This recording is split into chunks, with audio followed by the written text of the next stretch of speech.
Assalamualaikum warahmatullahi wabarakatuh.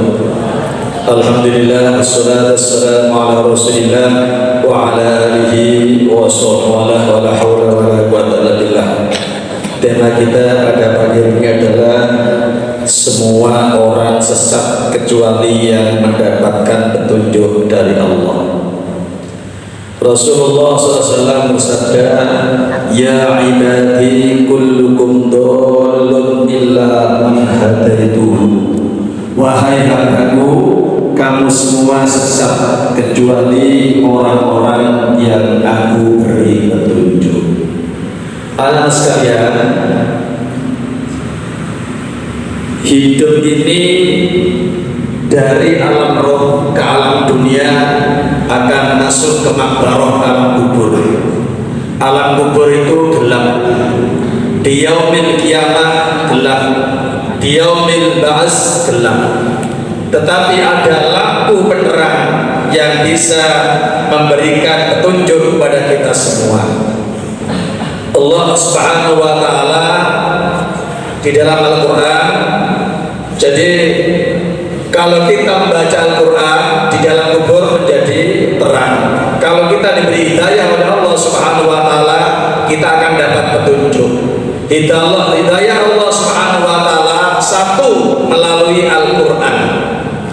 Jadi Al-Quran itu Al-Huda, artinya petunjuk.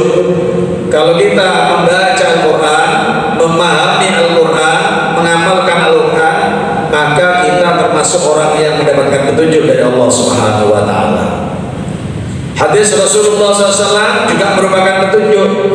Kalau kita mempelajari hadis, mengerti tentang hadis, mengamalkan hadis, maka kita mendapatkan petunjuk dari Allah Subhanahu wa taala.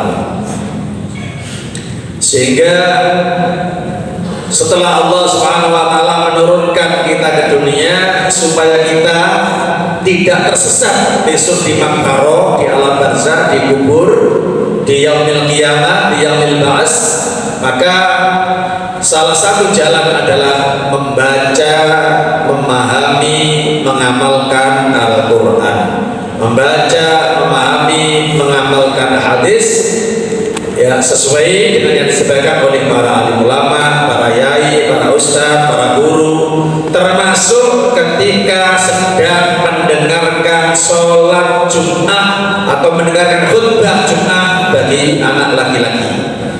Jadi khutbah Jumat itu transfer ilmu pengetahuan, apakah ayat atau hadis atau pendapat ulama yang disampaikan kepada mustami'in. Sehingga kalau kita khutbah gak oleh angop, gak boleh tidur, gak boleh ngomong ketika khotib sedang diminta, karena ini sedang transfer hidayah Allah dari seorang khotib kepada jamaah lewat kajian Al-Qurannya, lewat hadisnya maupun keterangan para ulama. Makanya kembali saya ingatkan, kita fokus. Waktu ini ngaji cok mingkem, di kokon ngaji jangan ada selawat ini lanang wedok mingkem. Nah, lagi ini lapor di kamar dulu. Ya.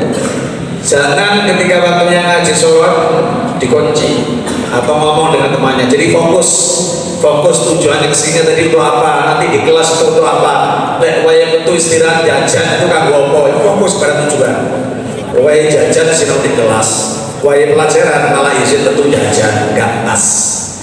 Fokus pada tujuan. Mudah-mudahan semuanya mendapatkan anak yang soleh, mendapatkan hidayah dari Al-Quran, dari hadis, dan kemudian petunjuk daripada alim ulama, bisa menuntun kita ke jalan yang lurus. Amin ya rabbal alamin. Assalamualaikum warahmatullahi wabarakatuh.